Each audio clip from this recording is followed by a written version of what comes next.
বাবা নয়ন, ওই যে তোর জন্য এই দিন মেয়েটা দেখতে গেছিলাম না, তো যৌতুক। যৌতুক? বাবা, আপনার মুখ থেকে এত বিশ্রী একটা শব্দ কিভাবে আসলো? আপনার মুখটা পুইচা গেল না কেন?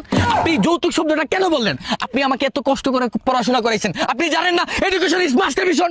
আপনি কি জানেন না very high quality locality temporary school college and মাদ্রাসা?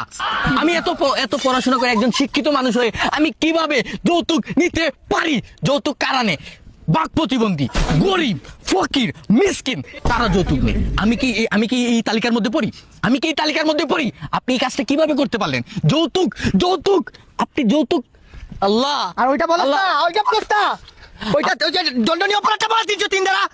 যৌতুক যারা দে যারা নে দুইজনই দণ্ডনীয় অপরাধ করছে 364 দ্বারা। আপনি আপনার আপনার আপনি মইরা গেলেন না কেন? মইরা গেলেন না কেন এই যৌতুক শব্দটা নেওয়ার আগে? হ্যাঁ, আপনি কি কুলাঙ্গার সন্তান পয়দা করছেন যে যৌতুক নিয়ে বিয়ে করবে?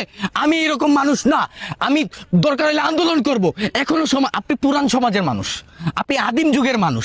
আপনাদের যুগে যৌতুক নিয়ে বিয়ে করছেন। আমরা এই যুগের মানুষ, আমরা হলো একজন very smart boy. Smart boy না, আমরা হচ্ছে আমরা মনুষ্যত্ব আছে বেটা, আছে, হ্যাঁ। আত্মসম্মান আছে। একটা মেয়েকে 17-18 বছর পালে একটা বাবা, ওই বাসার থেকে আবার যৌতুক কিভাবে আনে? I hate this papa, I bed side, education is master mission.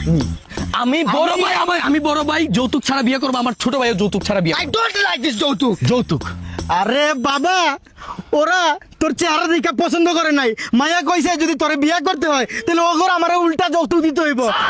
আরেকটা কন্ডিশন দিছে, মায়া বলছে তোর ছোট ভাইরে নাকি পছন্দ করছে, এই তোর জন্য কোনো যৌতুক লাগবে না, ফ্রিতে বিয়া করবো।